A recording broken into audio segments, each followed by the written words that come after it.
നബി സല്ലല്ലാഹു അലൈഹി വസല്ലമിന്റെ കാലത്ത് ബദരീങ്ങളിൽപ്പെട്ടവരെ മറമാടിയിട്ടില്ലേ? ഉഹദീങ്ങളിൽപ്പെട്ടവരെ മറമാടിയിട്ടില്ലേ?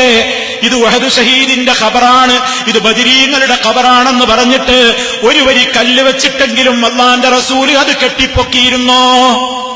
ഒരു വരി കല്ല് വെച്ചിട്ടെങ്കിലും കെട്ടിപ്പൊക്കിയിട്ടുണ്ടോ? അതിന്മേൽ പട്ടുമൂടിയിട്ടുണ്ടോ? അവിടെ വിളക്ക് കൊളുത്തിയിട്ടുണ്ടോ? അതിന്മേൽ തടവിയിട്ടുണ്ടോ? അതിന്മേൽ ചുംബനമർപ്പിച്ചിട്ടുണ്ടോ? അവിടെ പോയി എണ്ണ നേർച്ചയാക്കിയിട്ടുണ്ടോ? അവിടെ എണ്ണയൊഴിച്ചിട്ട് തിരികത്തിച്ചിട്ടുണ്ടോ? ആ ഖബറിന്റെ പുറത്ത് സുജൂദ് ചെയ്തിട്ടുണ്ടോ? അതിന്റെ ചുറ്റുഭാഗത്തും യാസീനോദിക്കൊണ്ടോ അല്ലാതെയോ പ്രദക്ഷിണം വെച്ചിട്ടുണ്ടോ? ചുറ്റി നടന്നിട്ടുണ്ടോ? അവരെ വിളിച്ചുകൊണ്ട് സങ്കടം പറഞ്ഞിട്ടുണ്ടോ? ഒരിക്കലുമില്ല പ്രിയമുള്ളവരെ. അതാണ് ഇസ്ലാം. അതുകൊണ്ട് മുത്തുനബിയോടാണ് സ്നേഹമെങ്കിൽ നബി സല്ലല്ലാഹു അലൈഹി വസല്ലമ ഏത് ഖബറാണ് കെട്ടിപ്പൊക്കിയതെന്ന് പറയട്ടെ. ഏത് ഖബറിലാണ് ഹബീബ് സല്ലല്ലാഹു അലൈഹി വസല്ലമ വിളക്ക് കൊളുത്തിയതെന്ന് പറയട്ടെ. ഏത് ഖബറിന്റെ തലക്ക് ഭാഗത്താണ് മുത്ത് മുസ്തഫ സല്ലല്ലാഹു അലൈഹി വസല്ലമ കാടിക്കവഞ്ചി അതല്ലെങ്കിൽ നേർച്ചപ്പെട്ടി സ്ഥാപിച്ചതെന്ന് പറയട്ടെ. ഏത് ഖബറിലാണ് മുത്ത് മുസ്തഫ സല്ലല്ലാഹു അലൈഹി വസല്ലമ ഉറൂസ് നടത്തിയതെന്ന് പറയട്ടെ. ഏത് ഖബറിങ്ങൾ അടുത്താണ് നബി സല്ലല്ലാഹു അലൈഹി വസല്ലമ ആട്ടിനെ അറുത്തതെന്ന് പറയട്ടെ. ഉള്ളാളം ദർഗയുടെ പരിസരത്ത് വെച്ച് ഉള്ളാളത്തെ സയ്യിദ് മദനിയുടെ പുണ്യം ആഗ്രഹിച്ചുകൊണ്ട് ആയിരക്കണക്കിന് ആടുകളെ ബലിയറുക്കുന്നില്ലേ? അതുപോലെ പലരുടെയും പ്രീതിക്ക് വേണ്ടി പലർക്കും വേണ്ടി ബലിയർപ്പണം നടത്തുന്നില്ലേ? അല്ലാഹുവിന്റെ റസൂൽ സല്ലല്ലാഹു അലൈഹി വസല്ലമിന്റെ സഹാബിമാരോ പ്രവാചകരോ ഏത് നബിമാരുടെ പേരിലാണ് സത്യം ചെയ്തിട്ടുള്ളതെന്ന് പറയട്ടെ. അല്ലാഹുവിന്റെ പേരിലല്ലാതെ അവരാരെങ്കിലും സത്യം ചെയ്തിട്ടുണ്ടോ? നമ്മൾ ഇന്ന് ആരെയാ പേടിക്കുന്നത്?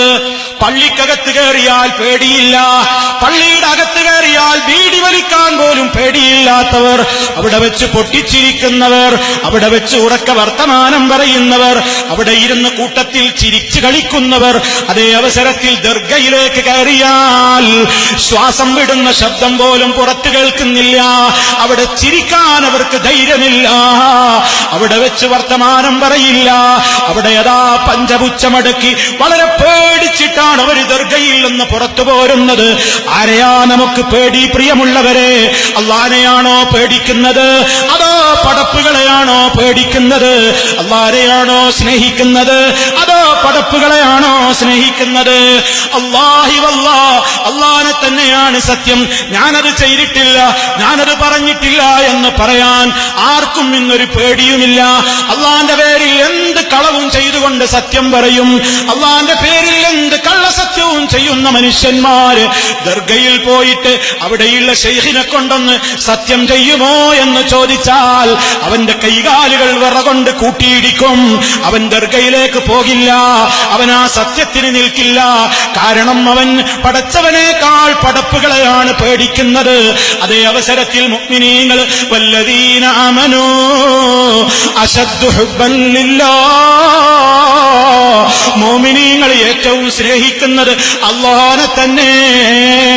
അതേ അവസരത്തിൽ അല്ലാഹന്റെ പേരിൽ ഏത് കള്ളസത്യവും ചെയ്യാൻ പേടിയില്ല.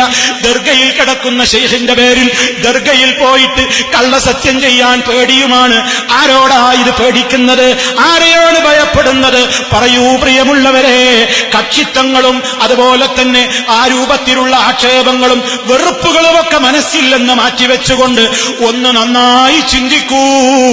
മഹാനായ നമ്മുടെ നേതാവ് മുഹമ്മദുർ റസൂലുള്ളാഹി ഒരിക്കൽ സ്വലാത്ത് ചൊല്ലിയാൽ 10 പുണ്യമാണ് അല്ലാഹു ഓഫർ ചെയ്തിട്ടുള്ളതെങ്കിൽ അത്രത്തോളം നമ്മൾ സ്നേഹിക്കുന്ന, നമ്മുടെ ബാപ്പയെക്കാളും സ്നേഹിക്കുന്ന, ഉമ്മയെക്കാളും സ്നേഹിക്കുന്ന, നമ്മുടെ ജീവനേക്കാളും സ്നേഹിക്കുന്ന മഹാനായ മുഹമ്മദുർ റസൂലുള്ളാഹി സ്വല്ലല്ലാഹു അലൈഹി വസല്ലമ ഒരു ജാറവും കെട്ടിപ്പടുത്തിട്ടില്ലെങ്കിൽ, ഒരു ജാറത്തിലും നിലവിളക്ക് വെച്ചിട്ടില്ലെങ്കിൽ, ഒരു ജാറത്തിന്റെ പേരിലും സത്യം ചെയ്തിട്ടില്ലെങ്കിൽ, ഒരു ജാറവും മൂടിയിട്ടില്ലെങ്കിൽ, ഒരു ജാറത്തിലേക്കും നേർച്ച കൊടുത്തിട്ടില്ലെങ്കിൽ, ഒരു ജാറത്തിലും പോയി സത്യം ചെയ്തിട്ടില്ലെങ്കിൽ, എന്തിനാ പ്രിയമുള്ളവരെ നമ്മൾ ഈ ദർഗയിൽ പോയിട്ട് ഇത്തരത്തിലുള്ള ഇസ്ലാമല്ലാത്ത കാര്യങ്ങൾ ചെയ്യുന്നത്?